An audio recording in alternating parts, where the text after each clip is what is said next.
Hi everyone, welcome back to Anu's classroom. Uh, so I hope all of you have done with your MMPC 1 and it went very well. Thank you so much for all the overwhelming responses that you have given me for the MMPC 1 revision series. It meant a lot to me, and I hope that I will be able to be of help to you in the upcoming 6 other exams as well. As much as possible, I will try to be with you and help you. So study well, and all the best for the upcoming exams as well. So in this video also we will be revising on the most important points, an overview revision of the most important points that you must learn and go right for day after tomorrow's examination. Okay, so tomorrow prepare well, sleep well, eat well. Here also you will have a case study. Read through your case study. I'm not doing a separate session on case study because it is to test your intellectual, your thinking skills. Okay, so that is the only reason why. And reading a case study and then questions might vary. It is a very, what you can say, it is a very vast topic, that's why. And not very predictable as well. So my suggestion is, keep aside at least 1 hour to tackle such case studies. Read through, underline important points. Okay, first look at the questions once and then start reading the paragraph. Underline all the important points. Make mind maps if necessary, right?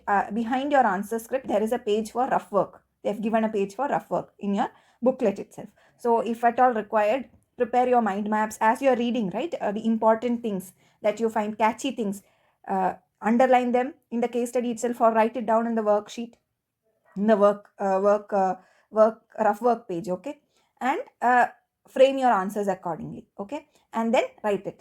The planning and the organizing, everything should happen simultaneously while you're doing case study. Then only you will be able to properly manage. Okay, it comes for 40 marks. Sometimes there could be 3 or 4 questions, sometimes there could be more. Use your intuition and divide your marks accordingly. Whatever you can write. Okay, whatever you understand, take what you have understood from this case study and from what you have learned in general, apply all that knowledge into these case studies and write. That is what they are also looking for. Okay, so let's get started with the important concepts in human resource management. So the first and foremost thing that you need to understand is that human resource management, it focuses on the staffing part of it, all the human resource part, not just the staffing. Staffing means acquiring, right? The staffing, the development, the maintenance, the retention. Maintenance as in how you can give proper promotions, if demotions are required, any disciplinary actions required, any appraisals required, all those things, the maintaining part and retaining of people to achieve the organizational goals, right? So the focus is on staffing, developing, maintaining and retaining. So it is kind of like your central subsystem for the organization, right? So we need to know the 5 M's of management. The 5 M's of management. There could be a chance that a question has come about the 5 M's of management, or there could be a chance that you can apply this knowledge of the 5 M's of management while you are writing your essay questions, right? You can use it to uh, increase your answer size appropriately. Okay, so it is a very good thing to learn about the 5 M's of management. They are men, money, machines, materials and methods. So out of all these 5 M's, we in HRM deal with the men, right? The first M, that is men. So you can write this these 5 words in any order. It doesn't matter. The order doesn't matter at all. It's just that the 5 M's are men, money, machines, material and methods. Okay. So out of all these, men is what human resource management is all about. You need to know at least one definition of human resource management. Many definitions are given in the textbook. Go with the one which you find most suitable. I found that Edwin B. Flippo's definition of HRM is much more comprehensive and all-encompassing and true to whatever we are learning in our whole MMPC too. So I will talk to you about Edwin B. Flippo's definition, but absolutely not required that you study this itself. Okay, at least one definition of whichever definition of HRM you find easy for you to retain in your mind, stick with that, no issues. So what is Edwin B. Flippo's HRM definition? According to Edwin B. Flippo, human resource management is the planning. So again, here comes actually the 5 functions of management as we studied in MMPC 1, right? What were they? Planning, Then we had organizing, then staffing was there, right? So staffing, then planning, organizing, staffing, directing, and controlling, right? These were the 5 functions of management according to MMPC 1, right? So in this, staffing will be an HRM function, right? Everything that is to be done with the staff, that is employees, is an HRM function. So remaining what, 4 are there, right? So accordingly, Edwin B. Flippo is saying that HRM is the planning, organizing, directing, and controlling of what all things, of everything that is related to staff, right? So that could be the procurement, then procurement, that is the acquiring part, okay? Then development, maintaining is the compensation, right? Maintaining, that is compensation, integration, maintenance, right? And so maintaining and retaining is that. Then separation, right? So everything that is to be there with regards to your employees: procurement, development, compensation, integration, maintenance, and separation of human resources.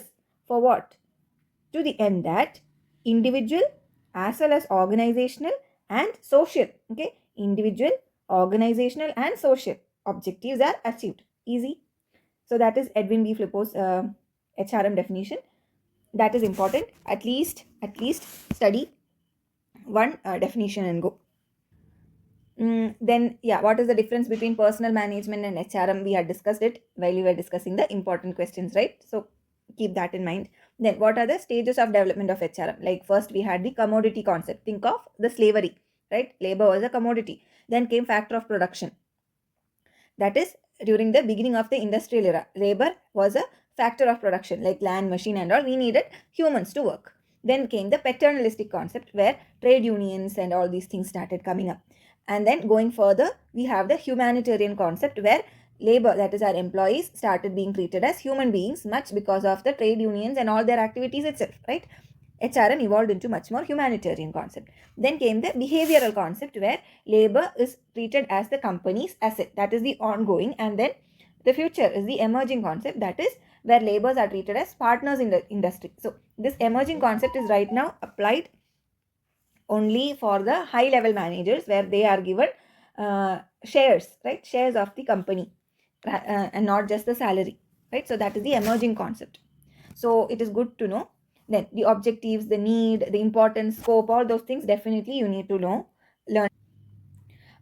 Yeah, then the external and internal factors that could uh, affect how HRM functions, right? That is same as your business environment. You might have learned about external and internal factors in MMPC 3. That is your third subject, and business environment. It is almost the same here also. In case you have not, definitely learn this, because it will be an asset for your MMPC 3. Okay. So what are the organizational environment factors? The external factors like government regulations, economic conditions, technology, workforce demographics, all the legal stuff, that is PESTL. Then internal will come as organizational structure, strategy, culture, the union in the unions like trade unions and stuff.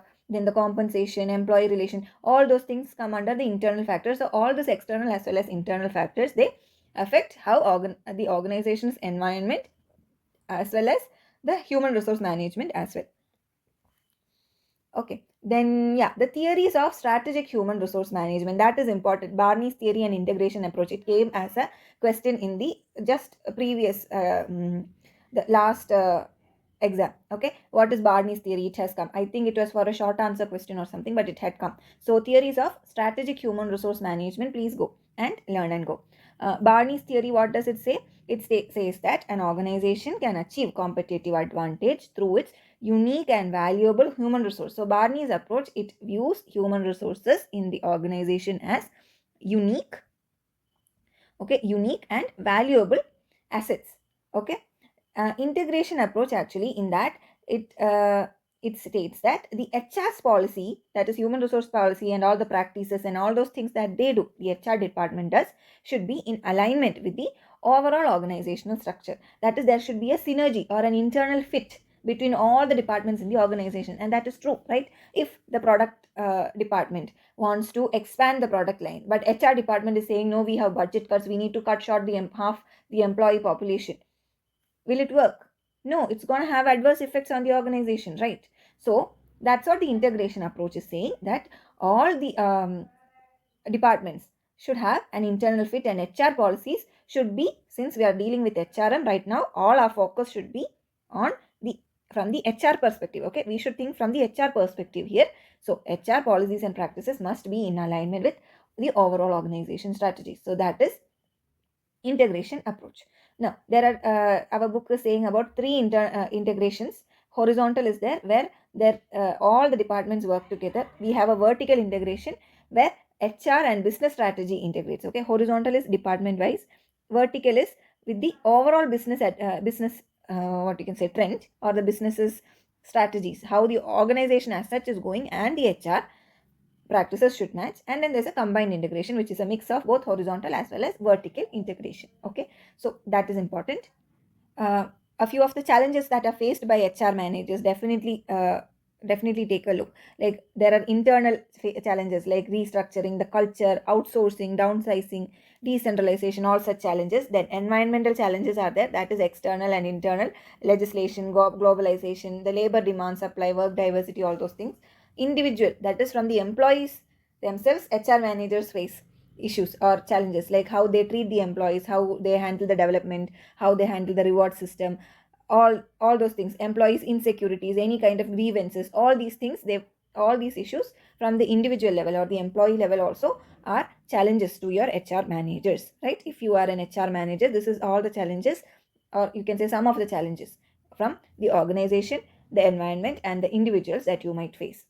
Okay, if possible, study the functions of HRM. Okay, all the functions of HRM. It is actually very easy if you think about it. There are mainly two functions. One is the managerial and the other is operational. Okay, so managerial, all the four functions of management except staffing: planning, organizing, directing, controlling. Okay, that is managerial, done. Operational, what all things that and as an HR, what all things you should do? You need to recruit, right? You need to source. Procurement, okay, so that is sourcing. So all these things, you can actually derive the functions of HRM from Edwin B. Flippo's definition. That's why I like that most. Okay, so sourcing. Then next you have development, right? So what does that come under? Performance and training. Performance and training. Then compensation. Then integration. Then maintenance, separation. So that will be employee relations. All the employee relations. So these are the operations of HRM. So functions are managerial and operational. All this entire thing you will get from Edwin B. Flippo's definition itself. So in sourcing, you have selection, placement, induction, orientation, job analysis, HR planning, recruitment, all those things. Performance and training, you have appraisal, training, transfer, promotion, demotion, all those things. Compensation and benefits, wage and salary administration, incentive, any bonus to be given, fringe benefits, social security, all those things. Integration will be counseling, ethics, employee moral management, welfare of employees, employee engagement, such things will come. Employee relations will have trade union management, disciplinary management, grievance redressal, all those things.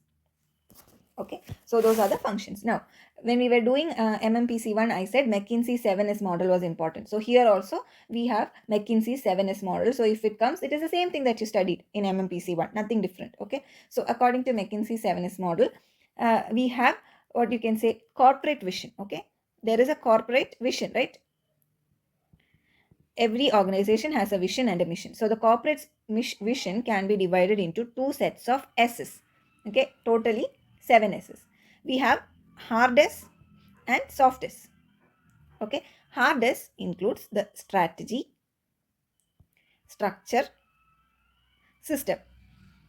Soft S is the staff, style of the organization, the skill, and superordinate goals. Superordinate goals, a fancy way of saying values. That's it. Okay, so this is the hardest and softest. These all 7 S's, they should work together to achieve the business strategy and therefore organization's effectiveness.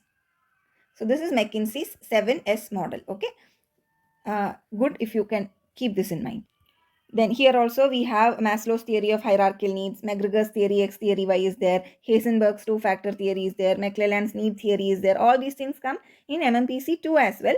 So whatever we learned in MMPC 1, it is the same, just presented in a, from the HR perspective, more from the HR perspective. That's it. Yeah, then what a quality circle is? It is a style of participative management, quality circle, okay, QC, quality circle. It is something where the group of like around 8 to 10 employees, they meet each other during regular meetings, like maybe once in a week or a fortnight or something like that, depending upon the problems and the frequencies. And they discuss about these problems and recommend quality alternative solutions by investigating all these causes and give corrective measures, suggestions, and they accept them also. If they try those solutions out, and if they work, then that solutions become a no. That is quality circle. We had questions about trade unions, so it is good if you can just make a overall idea of what trade unions are and all, like how it is different from workers participation, like workers unions, in how it is different in Germany and Yugoslavia is mentioned. Actually, in Germany we have general meetings, supervisor board, board of management, and work council, whereas in Yugoslavia it is work council, management board, director, people's committee, and all. Good to know. Just go through the trade union stuff. It is actually a little bit lengthy, I know. There are a lot of acts and everything mentioned, a lot of stories mentioned inside it. But I would say, on a just, you can say that a trade union is something like a continuous association of wage earners, okay, for the purpose of maintaining and improving the conditions of their work lives, okay. And the major functions of trade unions include being a protective organization to protect the interest of the workers, okay, a fraternal, that is financial as well as non-financial assistance during strikes or lockdowns and all they provide. It is political because usually, most often, trade unions, they affiliate with certain political parties to make sure that they can easily achieve, much better easily achieve their goals. Like in Kerala, trade unions are mostly associated with CPM and CPI and all. Okay, so similarly, so there's political affiliations are there. Political parties use them as vote banks, and they in turn use political parties to get their demands fulfilled. So it is a give and take relationship here. Then social objectives are there, like carrying out social services and activities like education of the customers and all.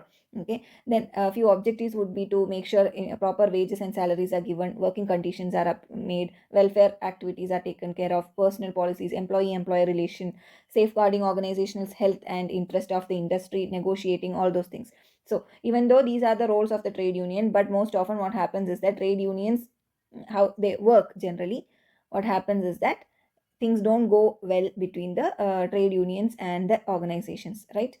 So naturally, because of that, trade unions are kind of like thought of as a necessary, sorry, an evil, you can say, and employers usually try to shut them off. That is because of how the trade unions work, and the reason why trade unions work like that is mainly because how the employers treat the employees. But then there are a lot of political involvements and everything that happens, right? So those are some of the problems faced by trade unions also. Because of the leadership, then multiple unions start cropping up. There is union to union rivalry, finance is an issue, illiteracy is an issue, low membership, lack of interest, absence of paid office bearers, uneven growth. All these things are are deterrents, right? Then what is socialization? Socialization is the process by which people acquire knowledge and skills and disposition that make them more or less members of the society, right? That is socialization. That is what we all do by saying that we want to socialize. That is what we want, we are actually trying to achieve, right?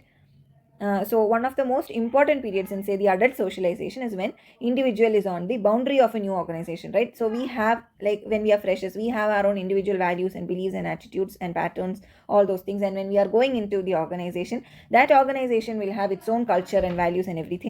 So when we are starting our job, so there is a, we are treading the boundary between our values and the organization's values towards the process of learning and adapting to these new expectations and requirements. So that boundary, that organization boundary, that is where most socialization happens, right? We try to socialize with our co-workers and colleagues and try to find out, even to be colleagues, right? Once we get the offer letter itself, we start trying to socialize with people who are in the industry or in likewise organizations to find out how things are done, right? So that is what socialization is about. Then yeah, what is recruitment, what is selection, what is placement? So recruitment, it is the process of identifying the prospective employees and simulating and encouraging them to apply for a particular job or multiple jobs in an organization. So it is kind of like a positive action, this recruitment. okay, which involves inviting people to apply. Okay, so that is what is recruitment. From all these applications, now what will happen? Selection happens. How does selection happen? Through different types of interviews and tests and everything, selection happens. And once you are selected, next placement happens. And through placement in induction activities, you are formally introduced into the organization and its culture, right? So that is recruitment, selection, and placement. So go with like try to at least what you can say, learn about a few of the different interview techniques and different selection techniques. We had questions coming up in the previous question papers as well regarding a few of the tests that we could apply, or a few of the methods with which we can interview people, right? Stress interview is there, formal interview, non-direct, stress group, panel interview, all those different types of interviews. Then what are the components of job design, like skill variety, task identity, task significance, autonomy, job feedback? What are the principles of job design?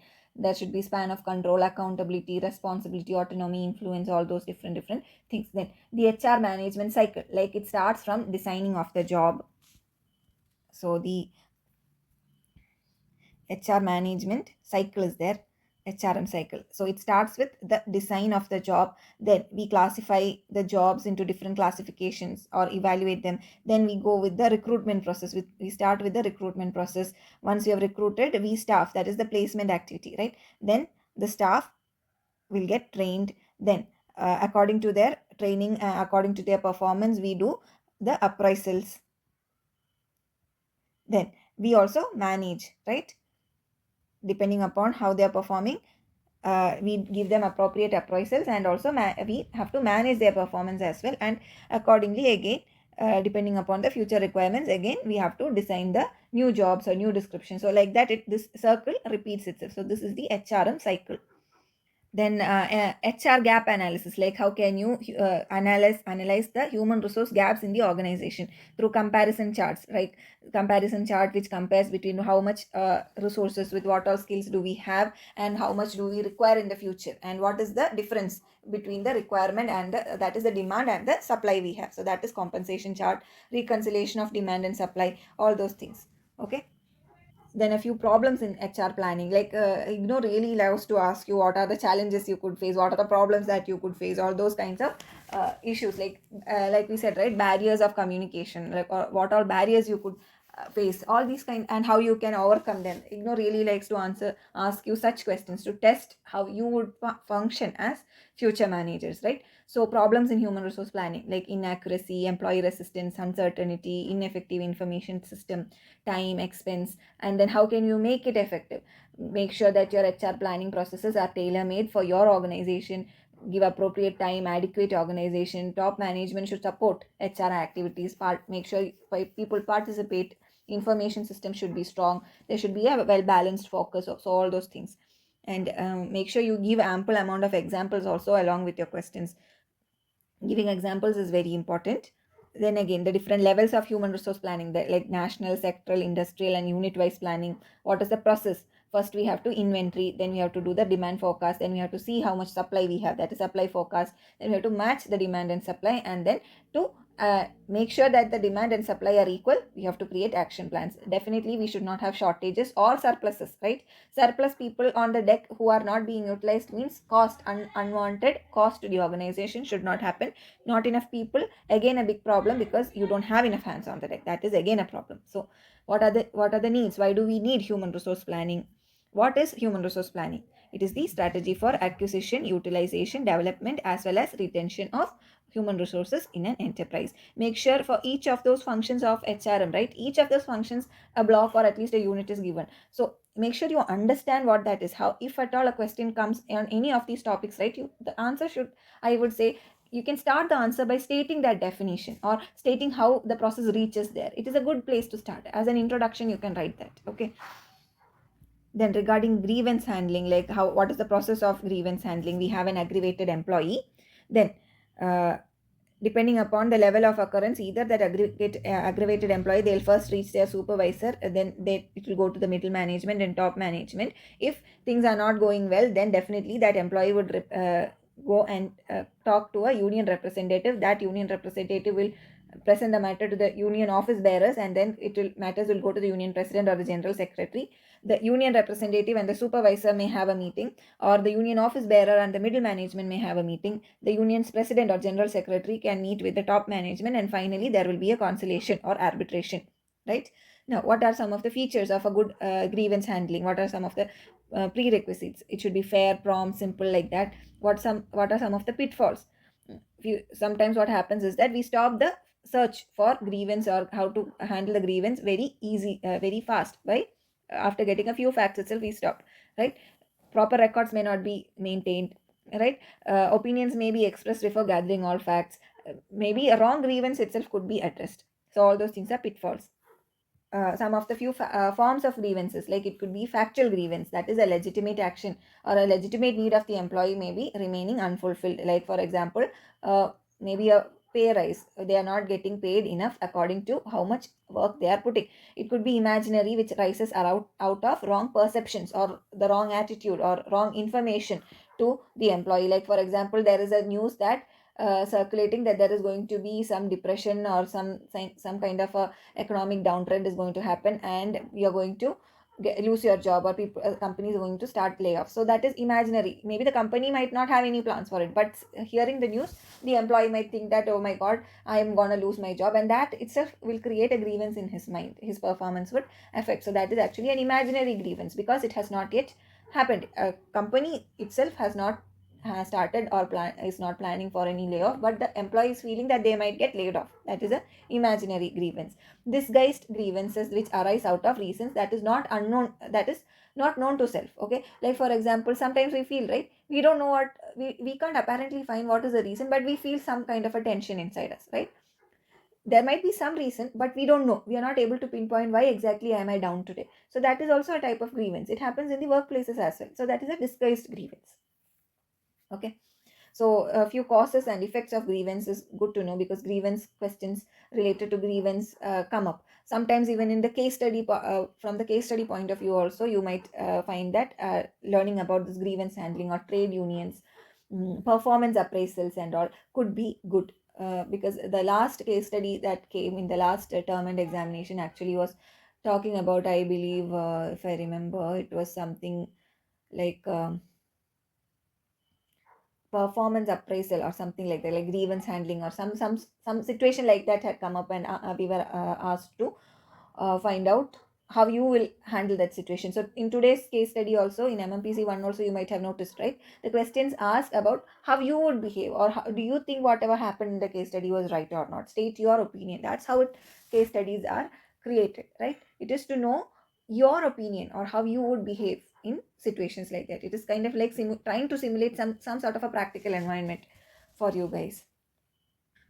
Yeah, so performance appraisal process, like how we have to first establish a performance standard, then you have to actually measure how much performance is there for employees, communicate the performance expectations with your employees, compare the actual performance and the performance standard, and initiate corrective actions wherever necessary.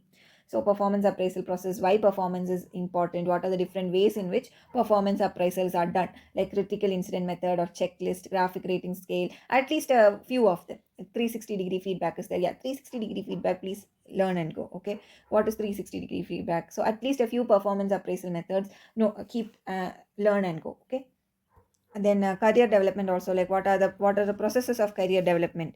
Okay, like there could be an internal career career assessment, career opportunities, employees needs can be asked for, then organizations HR inventory may be checked, employees potential should be matched, training and development should be given, there should be an age balance, right? Because if you put a very experienced person in a bunch of freshers, neither the freshers are going to be comfortable, nor the senior employee, because that senior employee might feel, what is this, these children wasting my time, and the junior employees may become overly dependent on the senior employees as well, because they might lose the initiative to work, right? If there's a problem, go ask the senior employee, he should definitely know, right? That kind of an attitude comes. So age balance should be proper, counseling, all those things are important in the career development process. What is succession planning? Okay, so that is how to identify and develop people who can replace the current incumbents or in key positions.